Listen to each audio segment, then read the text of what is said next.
All right, good morning. It is 8 it's 8:01. Let's go. Let's go. I'm going to share some things today, and I am recording this, but as usual, I don't think we recorded Jennifer Turner's session that she led, and I just am still upset with myself that we didn't do that. I've looked everywhere to see if it accidentally recorded, and it did not. So, hey, I'm going to start. We lost a few weeks ago, maybe a month, I don't know. We lost Lou Holtz. And Lou Holtz was the coach of Notre Dame. We're going to end this today's session with watching one of his commencement speeches that's really good. But I watched his commencement speech. I've listened to a lot of what he does. There's just a lot of material out there around how is he so successful and such a good leader. Well, he simplified it down into three rules. And so I took his three rules and I applied them towards the real estate sales business, or just actually, quite frankly, the sales business. It could be used anywhere. Um, but I know residential real estate sales at it okay at this point in my career. And so I was able to kind of just push these things. So here's where the mastermind's going today. It's kind of a little bit of a gut check, continual gut check every Wednesday, but it's keeping yourself on track is a big thing. But if you just have this foundation of rules that you follow, and it bleeds in and out of your business and your personal life, and it eventually becomes one and harmonizes, and you have this great real estate career and this great life, and it's all based on the simplification of three things. And I think Lou Holtz has it nailed. I think we can do it both. So here's the first one. It's so simple, right? Do what's right. And in business, this can get complicated, right? So when we avoid follow up, or actually what's happening right now, we're delaying these hard conversations. And so one delay is with buyers, one delay is with sellers. And we'll get into that a little bit. And then we let our standards slip sometimes. And it happens on both ends of the spectrum. I'm not busy enough, so I'll take this piece of business and I'll discount my side of the commission. I'm so busy that I feel bad that these people have to pay for a roof. I've made so much money in March that I'm okay giving them, paying for their home warranty or give them $1,000 of my side of the commission. Those are both slipping of standards, right? And two different things. So, so doing what right looks like this. It's pretty simple. You call people back the same day. You have honest pricing conversations. Delaying hard conversations is super easy to do, right? The most productive producing agents that I've witnessed in this business make the hard conversations first. It goes back to, I think it's Brian Tracy said, eat the frog in the morning. If you had to eat a frog, you eat it in the morning, right? But pricing conversations while it's listed, if you didn't set the stage right for a pricing strategy, those are harder a couple weeks into the listing. And getting back into your stalled buyers. If you have stalled buyers right now, then you've got to change something up. They're going to blame the inventory, they're going to blame the interest rates, but having an honest conversation with them about, hey, revisit motivation. You said you wanted to move because of this. That hasn't changed, has it? No? Okay. Now, maybe you have them on a MyBore search, and maybe that's the time you can put them onto a Carpenter Connect listing alert so that they can have a little better experience, and it might pull them off the fence a little more, right? The other thing that what doing right looks like is following your system and following it even when you don't feel like it. And that happens when you get real good at listings. I'm speaking from personal experience too. You get real good at listings, you can kind of wing it. And winging it doesn't get you anywhere when things go sideways or your head's not in the game. And so doing what's right is just stay with the system. And you might use the Carpenter four-step listing system, the Carpenter four-step buyer system, and those have the right prequal questions, or you might not use it all, but whatever your system is, stick with it, get it down really well. And it's almost tedious and boring. when you do that. So your business doesn't drift because of the market, it drifts because of your decisions. So that's what's Lou Holtz's first rule of doing what's right, right? The second one he talks about is always doing your best. He sounds so simple. I feel like I could be talking to a third grade class really with these same things. So you don't control interest rates, you don't control inventory, you don't control the buyer's behavior. You do control whether you work with them, right? You do control conversations. Every day you can have a conversation. You do control appointments. Every day you can set an appointment. Well, I don't have any buyers and sellers right now. Okay, then your appointment is you're going to visit five builder spec models, right? You're going to get to know the salesperson. You're going to learn about the market, their market. You're going to set an appointment with yourself to do a market analysis. You're going to set an appointment with yourself to practice your scripting. You're going to do an appointment with yourself to do an open house. You do control your effort. And that's when we watch this video, he's just so funny and good, but it comes with so much validity because of his um, successes that you can see that when you take what he says about doing your best and you apply it to what doing your best looks like in real estate, it's at least 5 or 10 conversations a day. And it is consistent lead generation and it is practicing your presentation skills. And so your schedule is getting a little out of whack right now. It's spring market. Some of you have a great listing inventory, and some of those things are starting to move for you. You've gotten a few price reductions, or you've had an offer and a backup offer and or a first right, and you have all this stuff going on. The first thing that drops off your schedule is you're practicing your presentation skills. And so that doesn't have to be a lot, though. You can just get up 15 minutes early and do it then. But do it seriously and do the best you can in those moments for yourself, right? The agents with the best pipelines aren't lucky. They just aren't lucky. They're very consistent. And it's just consistency in the conversations and consistency in the mindset of I'm going to generate leads. So I'm calling 10 of my people in my circle of influence. Maybe I got 10 birthdays this week and Connect, it's telling me that. I call happy birthday, but I'm really consistent in asking for a referral and as it comes up naturally in the conversation, right? It's really easy stuff, but not making that easy happy birthday phone call or house anniversary phone call leads to no consistency and ask for the referral, which leads to no lead generation. Okay, the third thing that Lou Holtz talks about is your is treating people right. I think we have mastered this in, I'll just say the four-step listing, four-step buyer process, because the goal of the four-step listing process, as we rolled it out and carpenterized it 10 years ago, was to get a referral, do such a good job that you get a referral from the client while it's listed, not after it sells, but while it's listed, I'm going to get a referral. That's hard to do. It's always easy to get referrals after a buyer closes on a house. Oh yeah, Ted was great. We bought our house, yada yada. Everyone's happy most of the time. During the process, if you do such a good job, you treat people right, as Lou Holtz would say, then it works out real well. Your future business is already being built. So it's in how you treat your current clients, right? And how you follow up. It's in how you show up. Take an open house, for instance. You have people coming into your open house, opening the door, and they are actually interviewing you either intentionally or unintentionally on how you behave. They're saying to themselves, do I want Ted holding my house open if we have to list our home? Right? They're saying, I want this guy holding my home open, my listing open.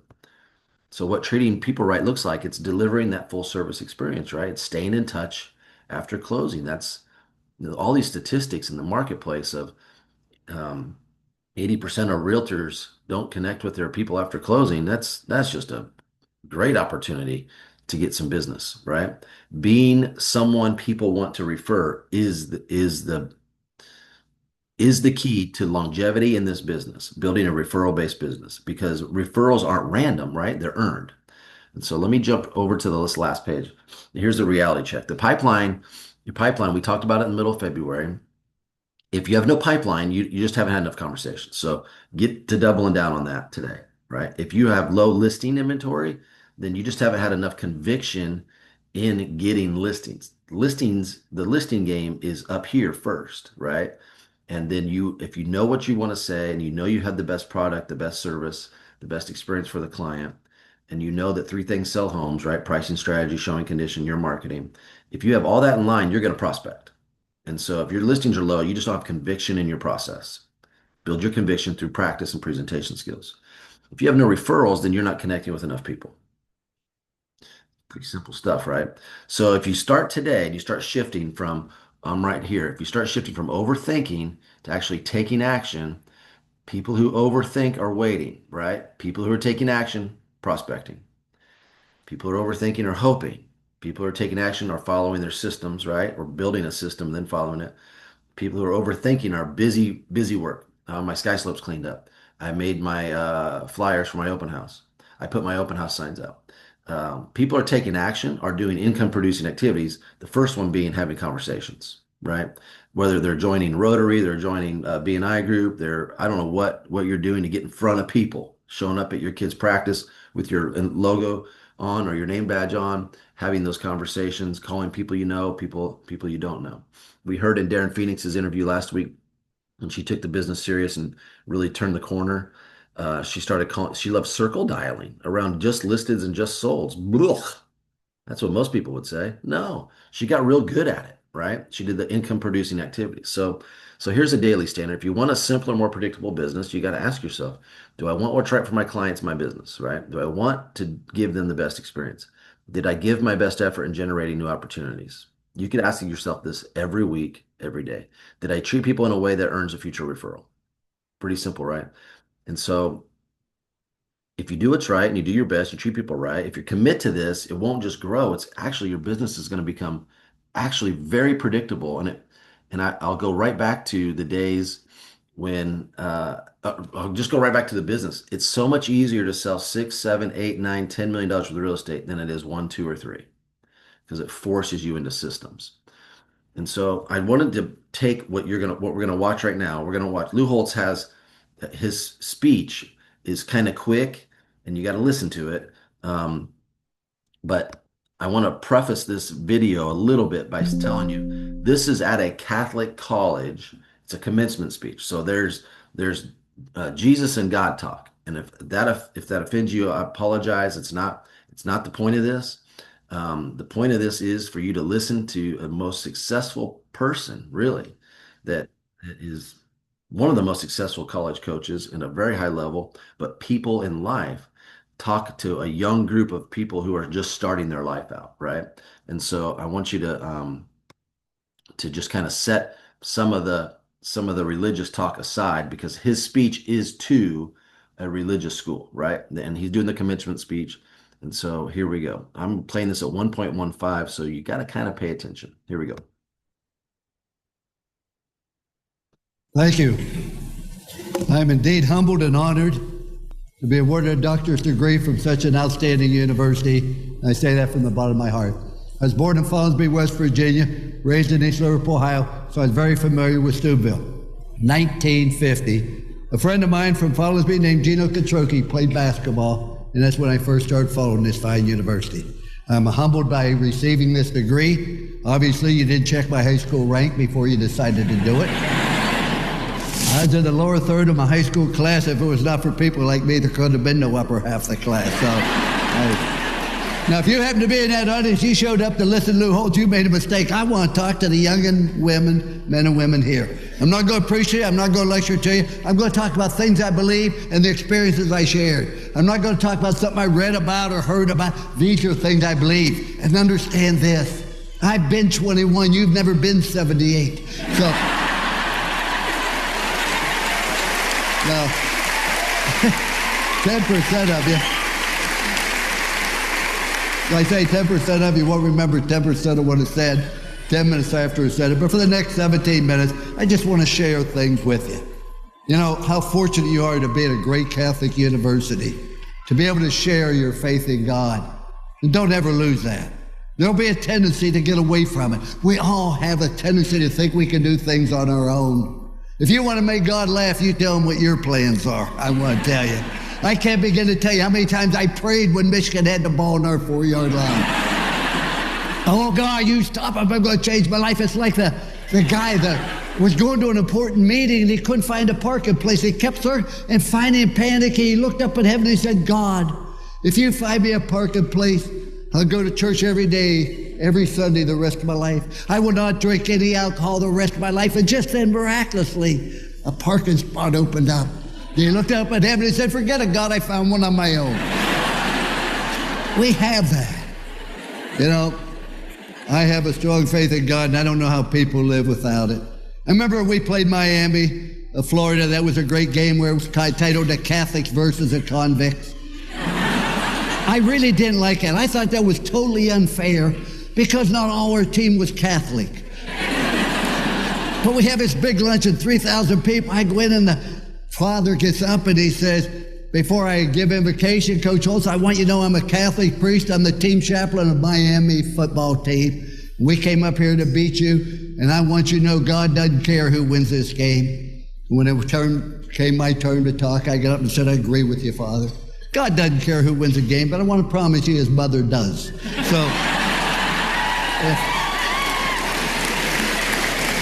now, see, life doesn't have to be complicated. We complicate life. I'm going to make 5 assumptions about the people in this audience. I'm going to assume you want to be successful professionally. I'm going to assume you want to have a good personal life. I'm going to assume that you want to feel needed. And I'm going to assume you want to feel secure about your future. The 5th assumption I'm going to make is you want to go to heaven. And I'm going to give you a simple plan how to do all 5, because see, you don't have to sacrifice your religious life, your personal life, in order to advance professionally. They all work together. And don't complicate it. I try to keep life simple. Do you realize there are only 7 colors of the rainbow? Only 7. Look what Michelangelo did with those 7 colors. There's only 7 musical notes. Look what Beethoven did with those 7 notes. There's only 10 numbers. Look what Bernie Madoff did with those 10 numbers. The point I make is it doesn't have to be complicated. See, you need 4 things in your life. If you don't have any of these 4 things in your life, you're going to have a tremendous void. See, everybody needs something to do. Number 2, everybody needs someone to love. Number 3, everybody needs someone to believe in. In my case, is Jesus Christ, our Lord and Savior. But the 4th thing you need in your life is you need something to hope for. What do you want to do?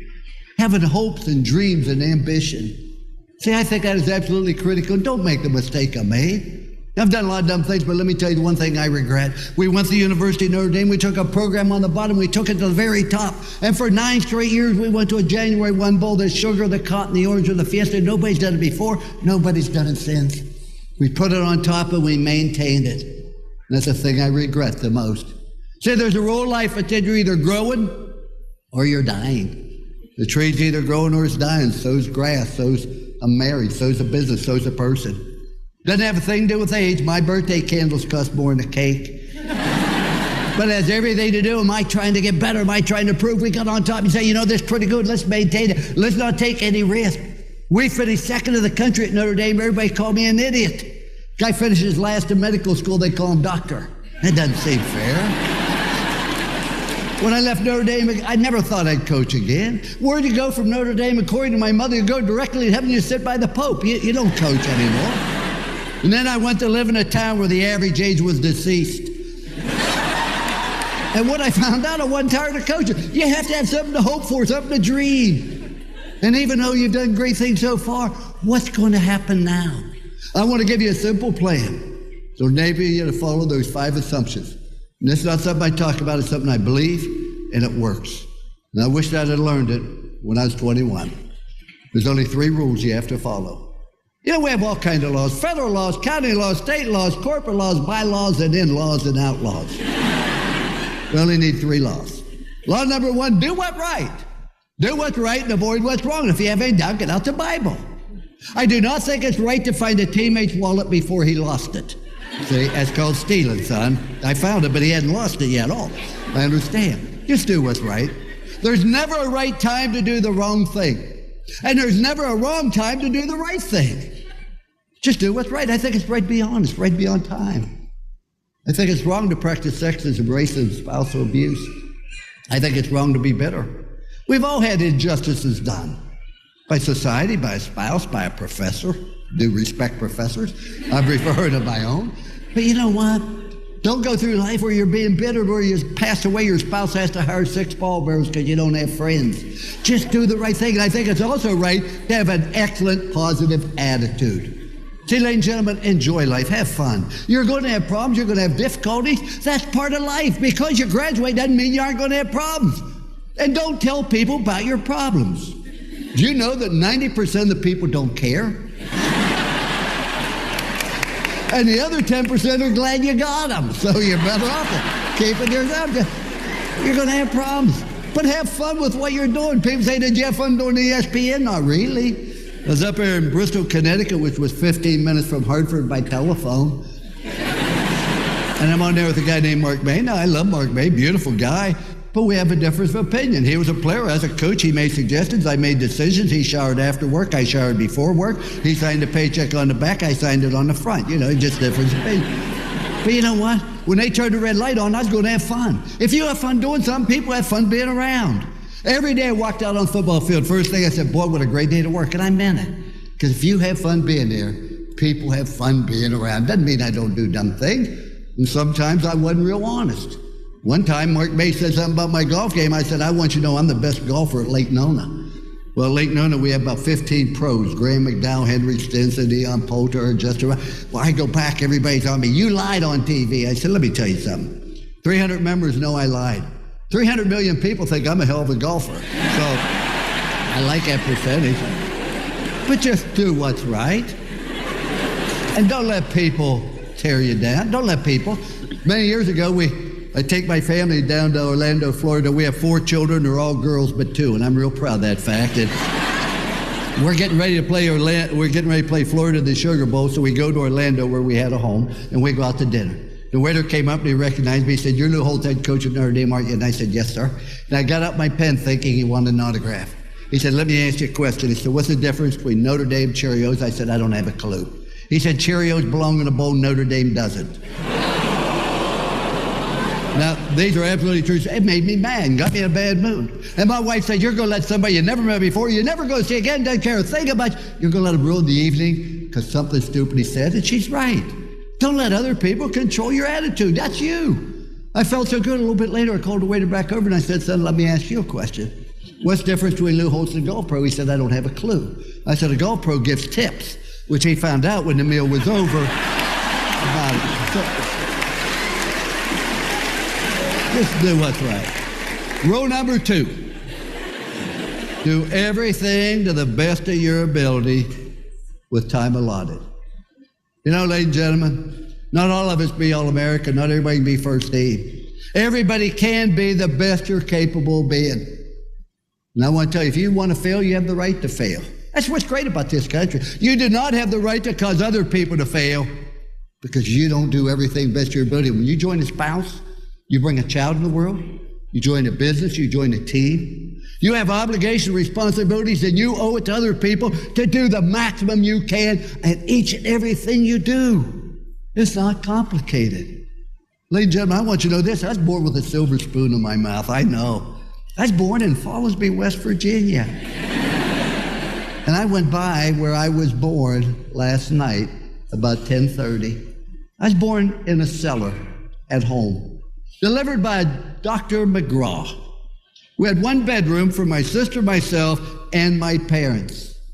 We had a half bath and a kitchen. 7.5 years we lived in that place. There was no welfare. There was no food stamps. There was no safety net. But I always had plenty to eat. Because every time I asked for seconds, my dad would say, no, you had plenty.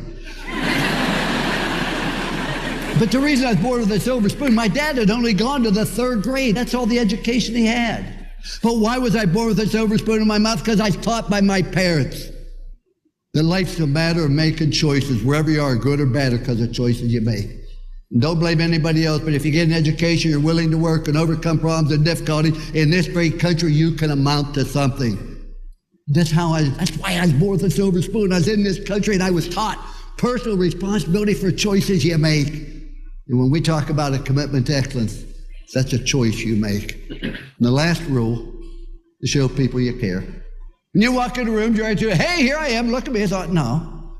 Your attitude, there you are, how can I help you? See, my wife God bless her. My wife is a stage 4 cancer survivor. Her weight went from 129 to 89. They gave her 10% chance to live. I'm happy to report my wife's doing well now. I don't even pray for her anymore. I pray to her. I mean, she's the same. But we're opposites night and day. She said opposites attract and then attack. But she's also, she left me. We're opposites. She doesn't have a sense of humor, but she left me a note a couple of months ago and said, Lou, I can't please everybody in the world, so I'm going to stop trying. I'm going to focus on pleasing one person a day, and today's not your day, and tomorrow doesn't look real promising either. So. But she is my best friend. We've been married 54 years. Yeah.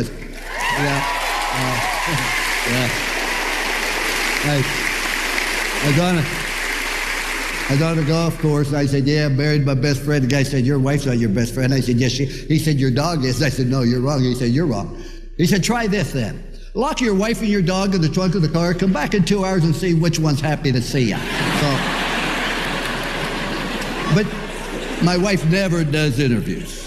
She'd done one interview in her life because I asked her, what did you learn from having cancer? She said, I learned how much my family loved me. No, we didn't love her anymore. We showed it. Why does somebody have to go through something like that before we realize how important we are? Ladies and gentlemen, I received this honorary doctor's degree, not because what I did, because what other people did. It's the same thing. Whenever you receive recognition, pass the credit. It's not complicated. But just genuinely caring about people, because everybody you're going to meet the rest of your life needs a smile, needs a kind word, needs an encouragement. Because see, when you do the right thing, people are always going to be able to trust you. My wife and I have been married because we can trust each other. I'd never lose the trust. But the only way people are ever going to trust you is if you do the right thing. That's all God wants us to do. Do the right thing. The second thing is do everything but your ability, because then people will know you're committed to excellence. You want to be special. Not to say, hey, here I am, but help other people and caring about people. See, a lot of you are going to be successful. You're going to go make a lot of money, and when you die, it ends. But hopefully everybody in this graduating class is going to be significant. The significant is when you help other people be successful, and that lasts many a lifetime after that. I congratulate you again. People say, would you like to be 21 again? I wish I knew those 3 rules when I was 21. I've used them for the last 40 years. There's a statue of me at Notre Dame. I guess they need a place for the pigeons to land, but if you go look at it, just don't look at 3 words on the pedestal. Trust, commitment, love. Because those are the 3 rules I had for my children, my team. My greatest accomplishment is not coaching, not TV, not speaking. The greatest accomplishment is my family. And I'm very proud of it. You can't take your money to heaven, but I'll tell you something. You can sure take your children to heaven with you. I leave you with this very last thought. Very last thought. Want to be happy for an hour? Eat a steak. Want to be happy for a day? Play golf. Want to be happy for a week? Go on a cruise. Now, to me, going on a cruise like being in jail, except you have a chance to drown, but that's what Want to be happy for a month? Play golf.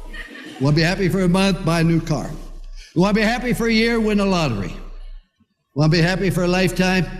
Put your faith in Jesus Christ. Thank you very much. Bye-bye. Okay, let me stop sharing real quick. We're going to end in about 30 seconds. Hopefully you got something out of that. Here's what I wrote down. There's so much in there. And I'll share this recorded video with the stuff I was covering earlier. It ties it to real estate. But as you reach the top, he said this about a third of the way in. As you reach the top, his biggest regret was maintaining what he had and not taking any more risk. If you're having a great spring and the opportunities are there and the activities you're doing are giving you those opportunities, don't just maintain your 2 buyers and your 2 listings and your 1 open house a month. Keep pushing and taking a risk. It's where the payoff will be in May, June, July. You'll be real happy you did it in the height of the spring market as things heat up. So, all right, I appreciate you being here. That's Mastermind for this week. Hope you have a great week, and we'll see you next Wednesday. Be safe. That's great.